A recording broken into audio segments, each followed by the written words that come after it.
मेरा नाम नम्रता है और पिछले पार्ट में आपने देखा कि अपनी आगे की स्टडीज़ के लिए मैं लोन लेकर कनाडा चली जाती हूँ। वहाँ जाकर मुझे एक रेस्टोरेंट में काम मिलता है जहाँ की ओनर आंट मैरी बहुत ही अच्छी हैं। आंट मैरी और मेरी बॉन्डिंग बहुत ही ज़्यादा अच्छी तरह से हो जाती है, इसलिए आने वाले क्रिसमस में वो मुझे अपने साथ अपने गांव ले जाती हैं। वो गांव पहाड़ों और जंगल के बीच में था। जैसा कि मैंने आपको बताया था, मुझे नेचर से बहुत ही ज़्यादा प्यार है, इसलिए वो जगह मुझे बहुत ही ज़्यादा पसंद आ रही थी। दूसरी रात आंट मैरी की तबीयत खराब हो जाने की वजह से मैं अकेले ही सैर पर निकल गई, जिसमें मेरा एक नया दोस्त बन जाता है जिसका नाम क्लेन था। हम दोनों पूरे दिन उस गांव में और उस गांव की छोटी छोटी जगहों पर घूमने चले जाते हैं।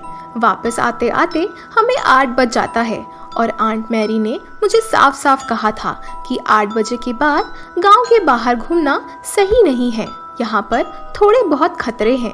और यही सेम चीज़ मुझे क्लेन ने भी कही थी और 8 बजते ही वो मुझे घर जाने के लिए कह रहा था और खुद भी अपने घर जाना चाहता था।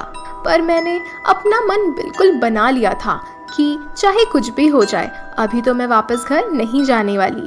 पर जिस तरीके से क्लेन मुझे वापस जाने के लिए कह रहा था, मैंने उसे साफ साफ कह दिया कि अभी तो मैं घर नहीं जा रही, अगर तुम्हें घर जाना है तो तुम चले जाओ। मैं बस चाहती थी कि वो कैसे भी यहाँ से चला जाए। मैं अब थोड़ी देर अकेले ही उस जगह पर घूमना चाहती थी। थोड़ी ही देर के बाद क्लेन भी वहाँ से चला गया और उसने मुझे घर जाने के लिए कहा था। पर जैसा कि मैंने डिसाइड किया था, मैं वापस घर नहीं गई। मैं जंगल की तरफ सैर करने के लिए चली गई। मैंने सोचा कि अभी रात का वक्त है, हो सकता है मुझे कोई अतरंगी सा जानवर देखने को ही मिल जाए या कुछ और इंटरेस्टिंग चीज़ें। ऐसा सोचकर मैं जंगल की तरफ बढ़ती चली जा रही थी। थोड़े दूर अंदर जाने के बाद मुझे अब जानवरों की आवाज़ें भी आनी शुरू हो गई थी। जैसा कि आप सभी को पता है, जंगल एक बिल्कुल भी शांत जगह नहीं होती। वहाँ पर हमेशा किसी न किसी चीज़ की आवाज़ आती ही रहती है। थोड़े दूर और आगे चलने के बाद मुझे एक छोटा सा तालाब नज़र आया। वो दूर से देखने पर बहुत ही ज़्यादा खूबसूरत लग रहा था। मैं उसके पास चली गई और उस पर अपने पैर आधे डुबाकर वहीं पर बैठ गई। मैं अब बस यही सोच रही थी कि 3-4 दिन के बाद हम यहाँ से वापस चले जाएंगे और मेरी ज़िंदगी उसी तरह से वापस शुरू हो जाएगी। रेस्टोरेंट में काम करना, कॉलेज की पढ़ाइयाँ। मैं बस इस गांव में बीते हुए हर वो लम्हे को बहुत अच्छी तरह से जीना चाहती थी और मुझे वहाँ पर बहुत अच्छा भी लग रहा था। जब मैंने समय देखा तो उस वक्त 8:30 बज रहे थे। मैंने डिसाइड कर लिया था कि 9 बजे मैं वहाँ से चली जाऊँगी। मुझे और ज़्यादा लेट नहीं करना चाहिए। मुझे आंट को और ज़्यादा परेशान नहीं करना चाहिए। हो सकता है वो मेरे लिए टेंशन लेकर बैठी हो। मैं उस तालाब के पास बैठकर अपने मज़े ले ही रही थी कि तभी मैंने अचानक से नोटिस किया कि चारों तरफ बहुत ही ज़्यादा सन्नाटा हो गया है। वहाँ पर अब किसी भी चीज़ की आवाज़ नहीं आ रही थी, ना ही किसी इंसेक्ट्स की या फिर किसी मेंढक या किसी की भी कुछ भी आवाज़ नहीं थी। वहाँ पर बहुत अजीब सा ही सन्नाटा हो गया था कि तभी अचानक मुझे क्लेन की वो बातें याद आ गई जो उसने मुझे बताई थी, उस अतरंगी जानवर के बारे में जिसके आने से हर जगह सन्नाटा हो जाता है। अब उसकी ये बातें याद कर करके मुझे थोड़ा डर लगने लगा था। पहले मुझे ऐसा लगा कि शायद मेरे कान बज रहे हैं, पर जब मैंने ध्यान से सुनने की कोशिश की तो वहाँ पर पूरी तरह से सन्नाटा हो चुका था कि तभी अचानक से मुझे पीछे से आवाज़ें आईं।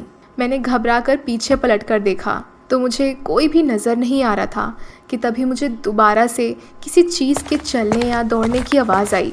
जैसे मैंने उस तरफ देखा, वहाँ पर मुझे एक जानवर नज़र आया जो कि अंधेरे में पूरी तरह से दिख नहीं रहा था, पर पीछे से अब अचानक से रोशनी आ रही थी थोड़ी सी, जिसमें मुझे उसकी थोड़ी बहुत परछाई नज़र आ रही थी। वो एक जानवर था जो अपने 4 पैरों पर खड़ा था, पर जैसे जैसे वो मेरे करीब आ रहा था उसकी हाइट बहुत ही ज़्यादा बढ़ते जा रही थी और एकदम से मैंने नोटिस किया कि अब वो अपने 4 पैरों पर नहीं बल्कि अपने 2 पैरों पर खड़ा था। पीछे से रोशनी अब धीरे धीरे और ज़्यादा तेज़ हो रही थी, जिसकी वजह से मैं अब उस जानवर को ठीक से देख पा रही थी। वो बहुत ही ज़्यादा भयानक था। मुझे समझ नहीं आ रहा था वो क्या चीज़ है। जिस तरीके से वो 2 पैरों पर खड़ा हो गया था, पहले ऐसा लग रहा था जैसे कि कहीं वो कोई इंसान तो नहीं, पर उसका चेहरा, उसकी बनावट वो पूरी तरह से एक जानवर की तरह दिख रहा था। ऐसा जानवर जिसे मैंने कभी भी अपनी ज़िंदगी में नहीं देखा था। वो मुझे बहुत ही ज़्यादा बुरी तरह से घूर रहा था और क्लेन ने मुझे बताया था कि अगर कभी मेरा ऐसे किसी जानवर से सामना हो जाए तो हमें बिल्कुल भी हिलना नहीं चाहिए। अगर हम हिलेंगे डुलेंगे तो कोई भी जानवर घबरा कर हम पर हमला ज़रूर कर देगा। ऐसा सोचकर मैं अपनी जगह पर ही खड़ी हुई थी, पर वो जानवर मेरे करीब आ रहा था। मैं अब डर की वजह से चाह कर भी अपनी जगह से नहीं हिल पा रही थी कि तभी पीछे से लोगों की आवाज़ें आने लगी और पीछे से गन शॉट्स आ रहे थे। जो लोग हमारी तरफ आ रहे थे वो उस जानवर पर ही गोलियां चला रहे थे, पर मैंने अपनी आंखों से देखा था उसे उन गोलियों का कोई भी असर नहीं हो रहा था। उसने पलटकर उन लोगों की तरफ देखा, पर उसने उन्हें कोई भाव ही नहीं दिया। वो वापस से मेरी तरफ देखने लगा और उसकी आंखों पर मेरे लिए बहुत ज़्यादा नफ़रत थी। बस ऐसा लग रहा था वो अभी मुझ पर हमला कर ही देगा। पर पीछे से भागकर आते हुए लोग बहुत ही ज़्यादा करीब आ गए थे। इतने सारे लोगों को देखकर वो जानवर अंधेरे में ही कहीं गायब हो गया। तब मुझे पता चला कि पीछे से जो रोशनी आ रही थी वो उन लोगों के टॉर्च की ही थी और उस भीड़ में मेरी आंट मैरी थी, जो मुझे ढूंढते हुए यहाँ तक आ गई थी। जैसे ही उन्होंने मुझे देखा, उन्होंने मुझे तुरंत ही गले लगा लिया। उन्होंने मुझे बताया कि जब मैं घर वापस नहीं आई तो वो मुझे ढूंढने के लिए बाहर निकल आई थी, जहाँ पर उन्हें वही लड़का मिला, क्लेन, और उसने उन्हें बताया कि नम्रता जंगल की तरफ गई है। बस तभी आंट मैरी ने कुछ लोगों को इकट्ठा किया और उन सभी के साथ मुझे ढूंढने के लिए वो जंगल की तरफ आ गई। उन्होंने मुझसे गले लगाकर कहा कि तुम्हारी किस्मत बहुत ही ज़्यादा अच्छी है जो तुम आज यहाँ पर ज़िंदा खड़ी हो, वरना बहुत कम लोग हैं जो इस जानवर से ज़िंदा बच पाते हैं। मैंने फिर उन सभी लोगों का शुक्रिया अदा किया। फिर आंट मैरी मुझे वापस अपने घर ले गई। घर जाने के बाद उन्होंने मुझे बताया कि जब वो मेरी उम्र की थी तब वो भी ऐसे ही जंगल पर चली गई थी और उनके साथ भी यही सेम हुआ था। वो जानवर उनके सामने खड़ा था, पर लोगों की एक टोली ने उन्हें बचा लिया था। पर उस जानवर ने आंट मैरी को देख लिया था। इस वजह से अपने मॉम डैड के कहने पर वो उस गांव को छोड़कर चली गई थी और मुझे भी उस जानवर ने देख लिया था। आंट मैरी का कहना था कि अगर वो किसी को देख ले तो अपना बदला लेने के लिए वो ज़रूर ही आता है और इस वजह से अब ये गांव हमारे लिए सुरक्षित नहीं है।